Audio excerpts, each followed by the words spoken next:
ಆಕಾಶವಾಣಿ ಕಲಬುರಗಿ.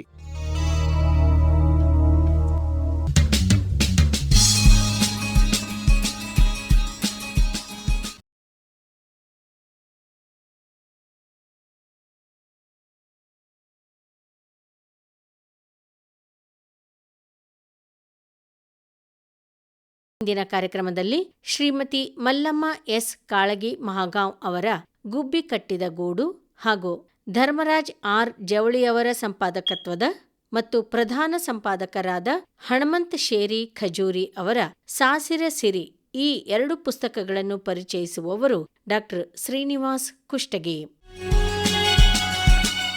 ಗುಬ್ಬಿ ಕಟ್ಟಿದ ಗೂಡು ಕವನ ಸಂಕಲನ.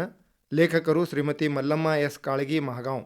ಪ್ರಕಾಶಕರು ಬಸವಪ್ರಭು ಪ್ರಕಾಶನ ಮಹಾಗಾಂವ್, ತಾಲೂಕಾ ಕಮಲಾಪುರ, ಜಿಲ್ಲಾ ಕಲಬುರಗಿ.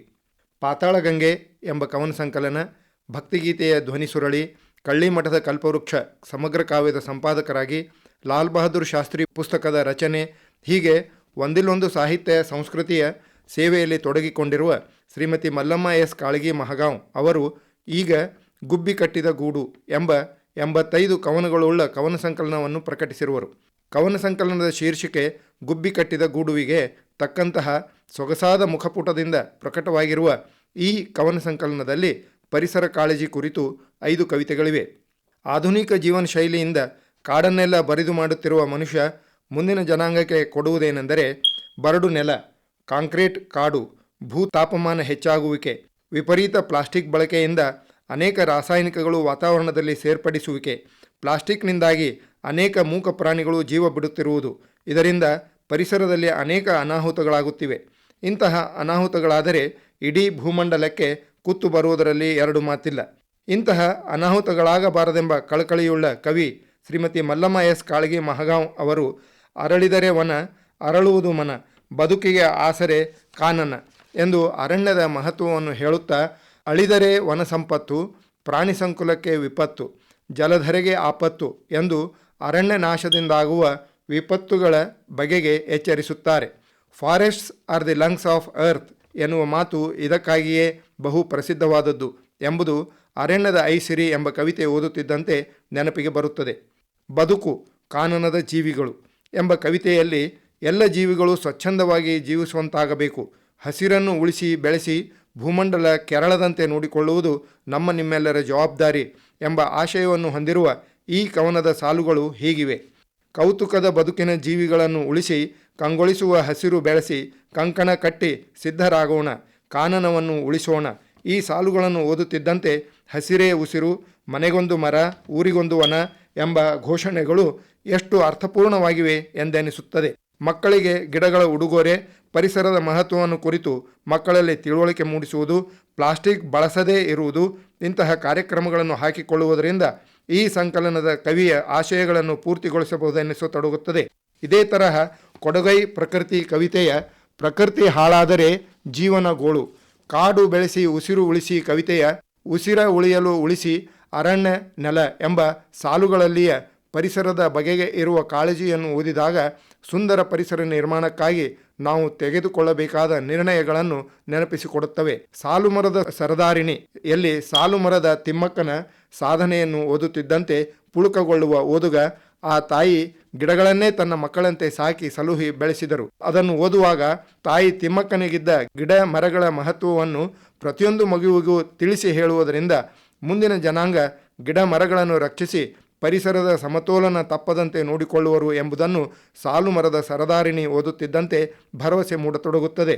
ಹೀಗೆ ಈ ಕವನ ಸಂಕಲನದಲ್ಲಿ ಪರಿಸರಕ್ಕೆ ಸಂಬಂಧಿಸಿದಂತೆ 5 ಕವಿತೆಗಳಿದ್ದು ಅವುಗಳೆಲ್ಲ ಪರಿಸರ ರಕ್ಷಣೆಯ ಅವಶ್ಯಕತೆ ಕುರಿತು ಚಿಂತನೆಗೆ ಹಚ್ಚುತ್ತವೆ.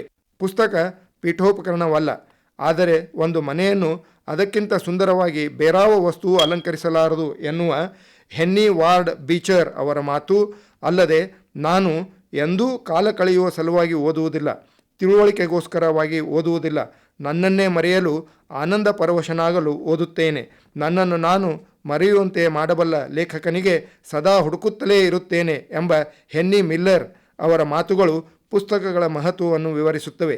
ಶ್ರೀಮತಿ ಮಲ್ಲಮ್ಮ ಎಸ್ ಕಾಳಗಿ ಮಹಗಾಂವ್ ಅವರು ಸಹ ಪುಸ್ತಕಗಳನ್ನು ಗೌರವಿಸುವವರು. ತಮ್ಮ ದಿನನಿತ್ಯದ ಕೆಲಸಗಳಲ್ಲಿಯೂ ಪುಸ್ತಕಗಳ ಓದಿಗಾಗಿ ಸಮಯವನ್ನು ಮೀಸಲಾಗಿಟ್ಟಿರುವವರು. ಅದಕ್ಕಾಗಿಯೇ ಪುಸ್ತಕದ ಹುಮ್ಮಸ್ಸು ಎಂಬ ಕವಿತೆಯಲ್ಲಿ ಪುಸ್ತಕ ಜ್ಞಾನ ಭಂಡಾರ, ಅದುವೇ ಜೊತೆಗಿನ ಜೊತೆಗಾರ ಎನ್ನುತ್ತಾ ಪುಸ್ತಕದ ಹವ್ಯಾಸ ಬೆಳೆಸಿಕೊಂಡರೆ ಯಶಸ್ಸು ಎಂದು ಪುಸ್ತಕದ ಮಹತ್ವವನ್ನು ದಿನನಿತ್ಯದಲ್ಲಿ ಅದರ ಅವಶ್ಯಕತೆಯನ್ನು ಕುರಿತು ವಿವರಿಸಿದ್ದಾರೆ. ಯೋಗಾಭ್ಯಾಸ ವಿಧಾನಗಳಿಂದ ದೇಹ, ಮನಸ್ಸು, ಬುದ್ಧಿಗಳನ್ನು ಸರಿಯಾಗಿ ಬಳಸುತ್ತಾ ಚುರುಕಾಗಿಟ್ಟುಕೊಳ್ಳಲು ಬರುತ್ತದೆ. ಆಗ ಶಕ್ತಿ ಕುಗ್ಗುವುದಿಲ್ಲ. ಮಾತ್ರವೇ ಅಲ್ಲ, ಅದು ಹಿಗ್ಗುತ್ತಾ ಹೋಗುತ್ತದೆ. ಇಂದು ಜಗತ್ತಿನ ಎಲ್ಲ ಮೇಧಾವಿಗಳೂ ಈ ಯೋಗದತ್ತ ಆಕರ್ಷಿತರಾಗಿದ್ದಾರೆ. ಅವರು ಯೋಗ ಎಂಬ ಕವಿತೆಯಲ್ಲಿ ಯೋಗದ ಮಹತ್ವವನ್ನು ವಿವರಿಸಿರುವುದು ಹೀಗೆ: ಯೋಗಂ ಸಕಲ ಪರಿಹಾರಕಂ, ಯೋಗಂ ಪರಿಪೂರ್ಣ ಜೀವನಕ್ಕಂ, ಯೋಗಂ ಪ್ರಾಚೀನ ಕಾಲದ ವೈಭವಂ, ಯೋಗಂ ದಿವ್ಯ ಔಷಧಂ, ಯೋಗ ಭಾಗ್ಯ ಸಕಲ ಕಾಲಕ್ಕಂ. ಇದೇ ತರಹ ಆರೋಗ್ಯವಂತರು ಕವಿತೆಯಲ್ಲಿಯ ಹಿತಮಿತ ಉಂಡು ಆರೋಗ್ಯವಂತರಾಗಿರಿ, ಯೋಗದ ಮಹಿಮೆಯಲ್ಲಿಯ ಯೋಗ ಮಾಡಿ ರೋಗ ಓಡಿಸಿ ಎಂಬ ಸಾಲುಗಳು ಯೋಗದ ಮಹತ್ವವನ್ನು ವಿವರಿಸುತ್ತವೆ. ಉರಿಯುಂಡ ಕರ್ಪೂರವು ಸರಕು ಮಾರುವುದುಂಟೆ, ಗುರು ಕರುಣದಿಂದ ನಿಜದೊಳಗೆ ಬೆರೆದಾತ ನರಕ ಕೊಡುವನೇ ಸರ್ವಜ್ಞ ಎಂಬ ಸರ್ವಜ್ಞನ ವಚನವು ಗುರು ಮಹಿಮೆಯನ್ನು ವಿವರಿಸುತ್ತದೆ. ಹಿಂದೆ ಗುರು, ಮುಂದೆ ಗುರಿ ಇದ್ದಾಗ ಎಂತಹ ಸಾಧನೆಯನ್ನೂ ಮಾಡಬಹುದು. ಇಂತಹ ಗುರು ಮಹಿಮೆಯನ್ನು ಕುರಿತು ಈ ಸಂಕಲನದ ಕವಿ ಶ್ರೀಮತಿ ಮಲ್ಲಮ್ಮ ಎಸ್ ಕಾಳಗಿ ಮಹಗಾಂವ್ ಅವರು ಗುರುದೇವೋ ಭವ, ಗುರುದೇವ, ಗುರುಚರಣಕ್ಕೆ ವಂದನೆ, ಗುರಿ ಮುಂತಾದ ಕವಿತೆಗಳಲ್ಲಿ ಗುರುವಿನ ಮಹತ್ವ, ಗುರು ನೀಡುವ ಸಂಸ್ಕಾರ, ಗುರು ನೀಡುವ ಮಾನವೀಯ ಅಂತಃಕರಣೆಗಳಿಂದ ದೇಶಕ್ಕೆ ಉತ್ತಮ ಪ್ರಜೆ ದೊರಕುತ್ತಾನೆ ಅನ್ನುತ್ತಾರೆ. ಗುರುದೇವೋಭವ ಎಂಬ ಕವಿತೆಯಲ್ಲಿ ಭೇದ ಭಾವ ಮಾಡದೆ ಒಗ್ಗಟ್ಟು ಮೂಡಿಸಿ ಸಹಕಾರದಿಂದ ಬದುಕಲು ಕಲಿಸಿದ ಗುರುವರ ಗುರುದೇವೋಭವ ಎಂದು ಗುರುವಿಗೆ ಕೃತಜ್ಞತೆಗಳನ್ನು ಅರ್ಪಿಸುತ್ತಾರೆ. ಜ್ಞಾನದ ಆಕಾಂಕ್ಷಿಯಾದ ಕವಿಯು ಈ ಸಂಕಲನದಲ್ಲಿ ಶಾರದೆ ಎಂಬ ಕವಿತೆಯಲ್ಲಿ ಶಾರದೆಯನ್ನು ಕುರಿತು ಪ್ರಾರ್ಥಿಸುವುದು ಹೀಗೆ: ನಮಿಸುವೆವು ಶಾರದೆ ನಿನಗೆ ನಾವು, ನಲಿದಾಡು ನಮ್ಮ ನಾಲಿಗೆ ಮೇಲೆ, ಜ್ಞಾನದಾತೆ ವಿದ್ಯೆಯ ಅಧಿಪತೆ, ನಿನ್ನೆಯ ಜ್ಞಾನವ ನೀಡುವ ನಮಗೆ, ಭಜಿಸುತ್ತ ನಿನ್ನ ಬೇಡುವೆವು, ಸ್ವರನಾದ ಮೂಡಿಸೆಂದು ಕೇಳುವೆವು, ವಿದ್ಯೆಯ ಸಿದ್ಧಿಯು ನಮಗೊಲಿಸು ಶಾರದೆ ಭಜಿಸುವೆವು, ಭಕ್ತಿಭಾವದಿ ನಿನ್ನ, ಹಂಸವಾಹಿನಿ ವೀಣಾಪಾಣಿ, ವಿದ್ಯೆಯ ರಾಣಿ ಕರುಣಿಸು ನೀ, ಜ್ಞಾನಧಾರಿಯೂ ನೀಡೆಮಗೆ, ನಮಿಸುವೆವು ಶಾರದೆ ನಾವು ನಿನಗೆ ಎನ್ನುತ್ತಾರೆ.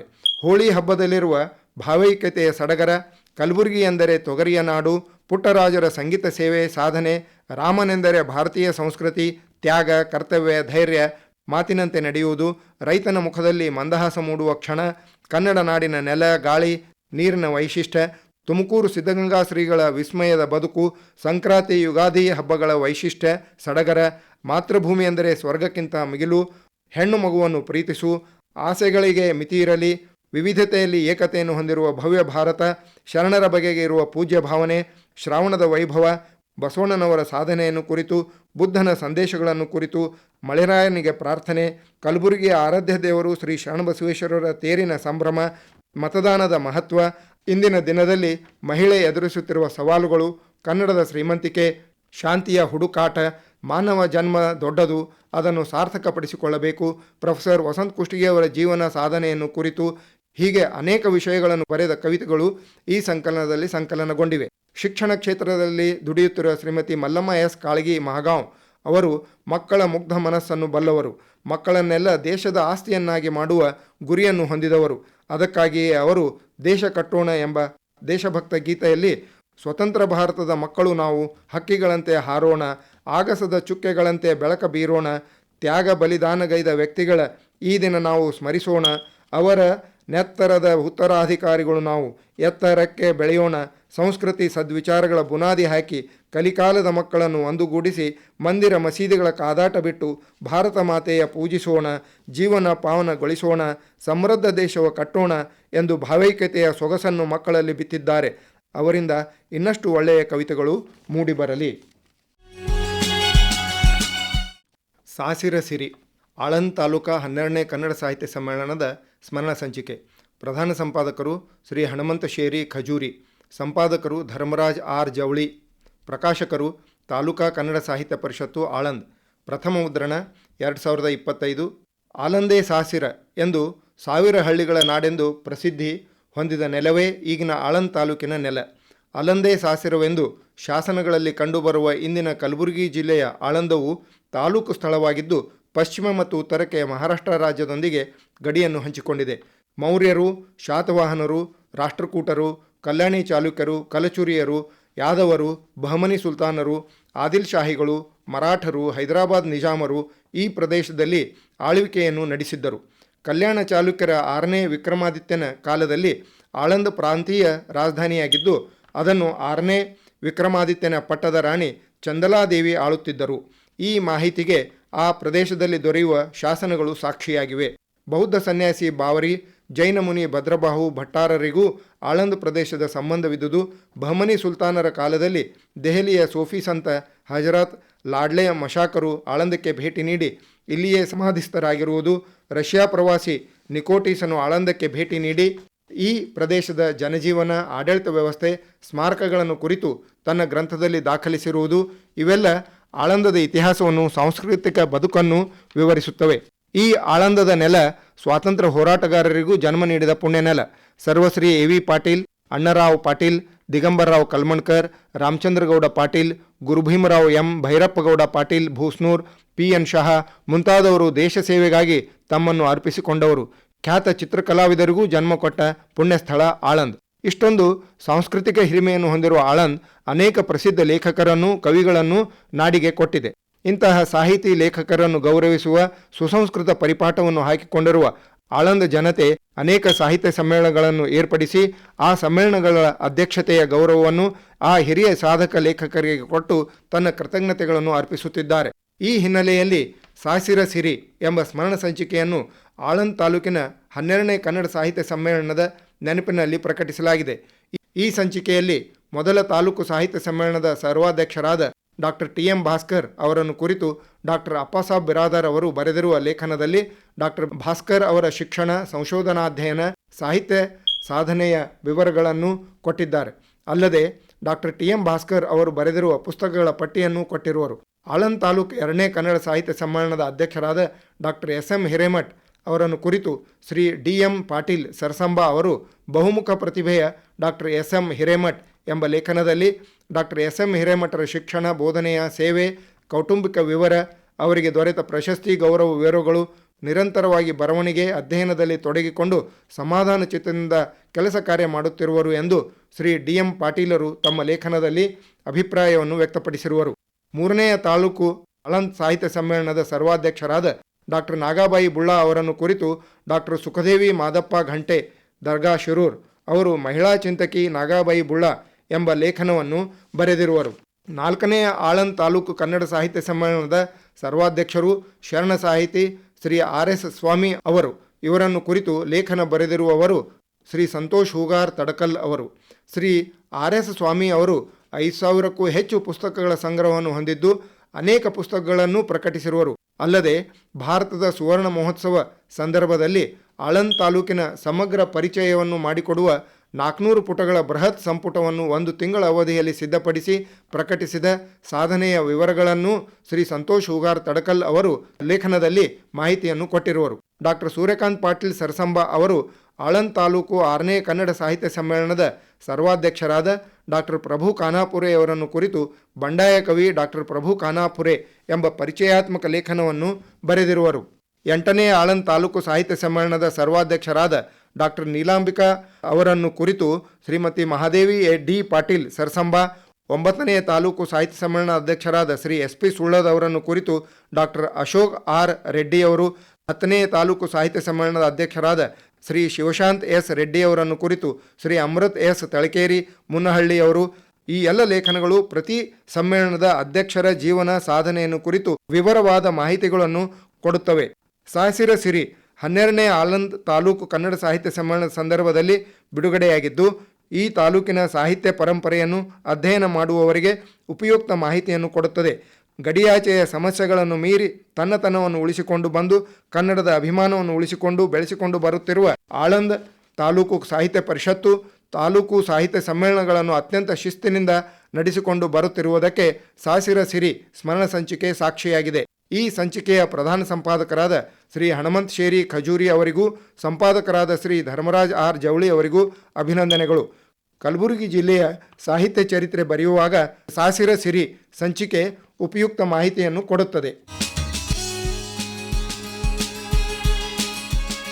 ಇದುವರೆಗೆ ಶ್ರೀಮತಿ ಮಲ್ಲಮ್ಮ ಎಸ್ ಕಾಳಗಿ ಮಹಗಾಂವ್ ಅವರ ಗುಬ್ಬಿ ಕಟ್ಟಿದ ಗೂಡು ಹಾಗೂ ಸಂಪಾದಕರಾದ ಧರ್ಮರಾಜ್ ಆರ್ ಜವಳಿ ಮತ್ತು ಪ್ರಧಾನ ಸಂಪಾದಕರಾದ ಹಣಮಂತ್ ಶೇರಿ ಖಜೂರಿ ಅವರ ಸಾಸಿರ ಸಿರಿ ಈ ಪುಸ್ತಕಗಳ ಪರಿಚಯ ಮಾಡಿಕೊಂಡಿರಿ. ಪರಿಚಯಿಸಿದವರು ಡಾಕ್ಟರ್ ಶ್ರೀನಿವಾಸ್.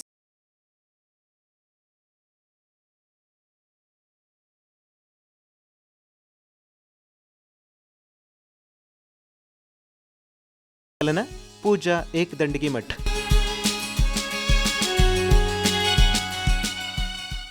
ನಿರ್ಮಾಣ ಬಿ ಸಿದ್ದಣ್ಣ. ಹೊಸ ಓದು ಪುಸ್ತಕ ಪರಿಚಯದ ಸಾಪ್ತಾಹಿಕ ಕಾರ್ಯಕ್ರಮ ಮೂಡಿಬಂತು.